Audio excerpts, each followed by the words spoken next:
नमस्कार। अभिवादन स्वीकार करें आदर्श तिवारी का। आज सदन में बहुचर्चित विधेयक पेश किया गया, एक देश एक चुनाव, जिसमें चर्चा के लिए पक्ष में 269 वोट पड़े और विपक्ष में 198 वोट दिए गए। अब समस्या है कि इस बिल को कैसे पास किया जाएगा, क्योंकि सरकार के पास आंकड़े कम हैं। क्योंकि संविधान संशोधन विधेयक है जिसमें दोनों सदनों में 2/3 बहुमत चाहिए। 2/3 आंकड़े का अर्थ है लोकसभा में 362 और राज्यसभा में 164।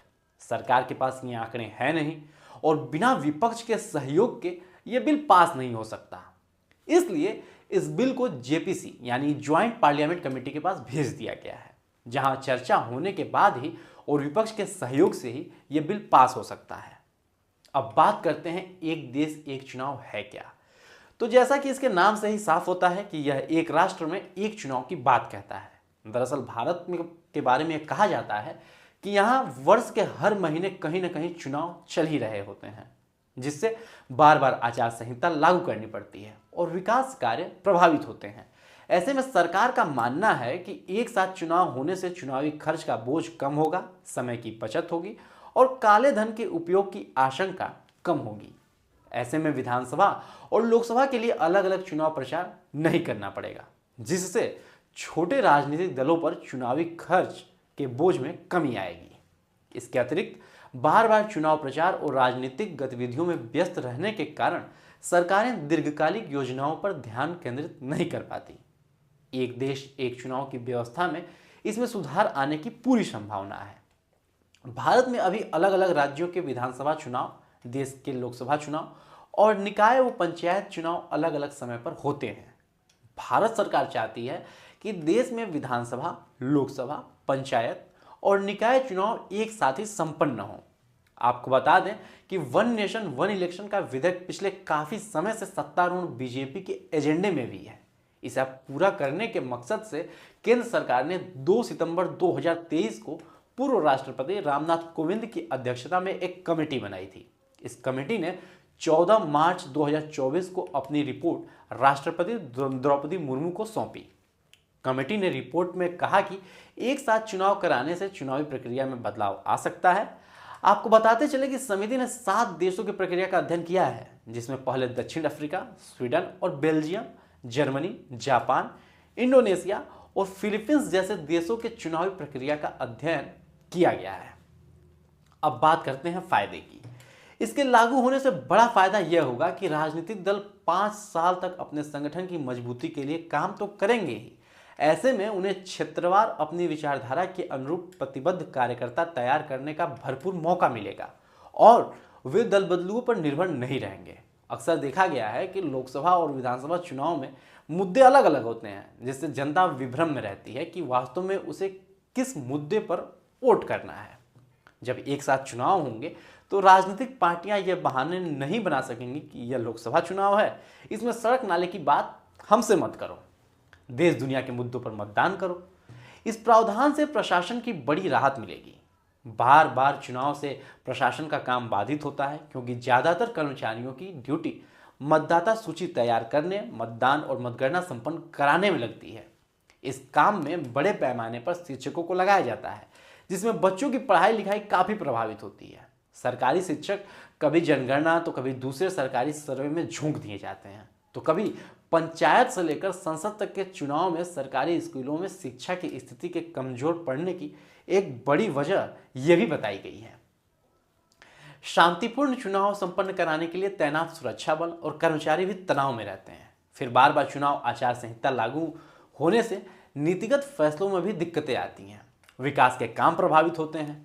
अब इसके विपक्ष में जो मत है, उनका यह कहना है कि यह चुनावी व्यवस्था के सामूहिक अपहरण की साजिश है। उनका मानना है कि सीधे सीधे क्षेत्रीय दलों को मिटाने की यह साजिश है।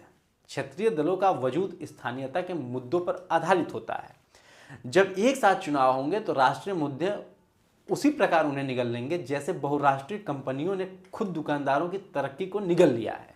इसका सीधा सीधा फायदा भाजपा और कांग्रेस को होगा। इस व्यवस्था से क्षेत्रीय पार्टियों का राष्ट्रीय बनने का सपना हमेशा के लिए खत्म हो जाएगा, क्योंकि 5 साल पर होने वाले चुनाव के कारण उनका सारा जोर अपने प्रदेश में ज़्यादा से ज़्यादा विधायक सांसद बटोरने पर रहेगा। फिर वे दूसरे राज्य में न तो समय दे पाएंगे और न संसाधन। इसे आप इस तरह से समझ सकते हैं कि यदि ममता बनर्जी बंगाल में ही मजबूत न रहीं, अखिलेश यादव उत्तर प्रदेश में ही सत्ता से लगातार दूर रहे, तो उनकी राष्ट्रीय महत्वाकांक्षाओं को कहां से बल मिलेगा? दूसरे प्रदेश के मतदाता क्या उनको गंभीरता से ले पाएंगे? 5 साल के बीच उन्हें चूंकि किसी अन्य चुनाव में उतरने का मौका नहीं मिलेगा, इसलिए कार्यकर्ता और मतदाता भी उनसे कब तक जुड़े रहेंगे। इसलिए क्षेत्रीय दल इसको अपने खिलाफ षड्यंत्र समझ रहे हैं। खैर, अब एक देश एक चुनाव को देश के संघीय ढांचे और संविधान के खिलाफ बताने वालों को पता होना चाहिए कि आखिर जब पहले एक साथ चुनाव होते रहे हैं, तो फिर ये कहने का क्या औचित्य है कि उन्हें फिर से एक साथ कराया जाना सही नहीं होगा। वो शायद भूल रहे हैं कि स्वतंत्रता के बाद 1951 से 1967 तक लोकसभा चुनावों के साथ ही अधिकांश राज्यों के चुनाव हुए थे। हालांकि तब भी 1955 में आंध्र राष्ट्र, जो बाद में आंध्र प्रदेश बना, 1960 से 1965 में केरल और 1961 में उड़ीसा में अलग से चुनाव हुए थे। 1999 में विधि आयोग ने भी अपने रिपोर्ट में सिफारिश की थी कि देश में चुनाव एक साथ होने चाहिए। अब विपक्ष को चाहिए कि वो दलगत राजनीति से ऊपर उठकर एक साथ चुनाव पर निर्छिर ढंग से विचार करे। उसे इस तरह के घिसे पीटे तर्कों से बचना चाहिए कि एक साथ चुनाव कराना लोकतंत्र और संविधान की भावना के अनुकूल नहीं है। हालांकि निर्वाचन आयोग खुद कह चुका है कि 2029 तक एक साथ चुनाव कराने का जो अनुमानित खर्च होगा वो तकरीबन 8,000 करोड़ रुपए होगा, और इसके अलावा भी वोटिंग मशीन खरीदने, सूचियां अपडेट करने और अन्य कई बंदोबस्त करने के लिए चुनौती होगी। खैर, एक साथ चुनाव के विचार को पसंद न करने वाले दल कुछ भी दावा करें, क्या यह बात सही है कि लोकसभा चुनाव के बाद राजनीतिक दल हरियाणा और जम्मू कश्मीर के विधानसभा चुनाव में व्यस्त हो गए? इसके बाद उन्हें महाराष्ट्र और झारखंड में अपना ध्यान केंद्रित करना पड़ा। अब उन्हें दिल्ली के विधानसभा चुनाव का इंतजार है। यह इंतजार यहां नहीं खत्म होता है, इसके खत्म होते ही बिहार के विधानसभा चुनाव की तैयारी में लग जाएंगे। अब कुल मिलाकर एक देश एक चुनाव की पहल देश के लोकतांत्रिक प्रक्रियाओं को निसंदेह अधिक कुशल व किफायती बनाएगी, बशर्ते इसका क्रियान्वयन उतना ही संतुलित और सूझबूझ से हो तब। अब आपका क्या रुझान है एक देश एक चुनाव के प्रति, आप हमें कमेंट बॉक्स में बताइए। तब तक के लिए मुझे दीजिए इजाजत। यदि इस वीडियो को आप यूट्यूब पे देख रहे हैं तो चैनल को भी सब्सक्राइब करें, और फेसबुक पे देख रहे हैं तो पेज को तुरंत फॉलो करें। धन्यवाद।